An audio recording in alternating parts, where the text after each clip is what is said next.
భారత వస్తువులపై ట్రంప్ విధించిన సుంకాల ప్రభావం మొదలైంది. అమెరికాకు చెందిన ప్రధాన రిటైలింగ్ సంస్థలు ఆర్డర్లు నిలిపివేసినట్లు తెలుస్తోంది. ట్రంప్ విధించిన 25% సుంకాలు గురువారం నుంచి అమల్లోకి వచ్చాయి.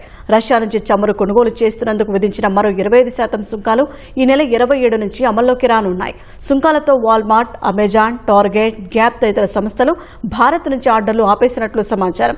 తదుపరి నోటీసులు ఇచ్చే వరకు దుస్తులు, వస్త్రాల షిప్పింగ్ ఆపాలని భారత్ ఎగుమతిదారులకు ఆయా సంస్థల నుంచి లేఖలు, ఈమెయిల్స్ అందినట్లు తెలుస్తోంది. సుంకాలతో పడే అదనపు భారాన్ని పంచుకునేందుకు సిద్ధంగా లేని కొనుగోలుదారులు ఆ మొత్తం ఎగుమతిదారులే భరించాలని కోరుకుంటున్నట్లు సంబంధిత వర్గాలు తెలిపాయి. ట్రంప్ విధించిన సుంకాల కారణంగా ధరలు 30 నుంచి 35% వరకు పెరగనున్నట్లు తెలుస్తోంది. అమెరికా నుంచి 40 నుంచి 50% వరకు ఆర్డర్లు తగ్గడంతో పాటు $4 నుంచి $5 బిలియన్ వరకు నష్టం వాటిల్లే ప్రమాదం ఉన్నట్లు తెలుస్తోంది. భారత్ దుస్తులు, వస్త్రాలకు సంబంధించి 6వ అతిపెద్ద ఎగుమతిదారుగా ఉంది. అంతేకాకుండా భారత్ నుంచి విదేశాలకు ఎగుమతయ్యే దుస్తులు, వస్త్రాల్లో అమెరికా వాటా 28% ఉంది.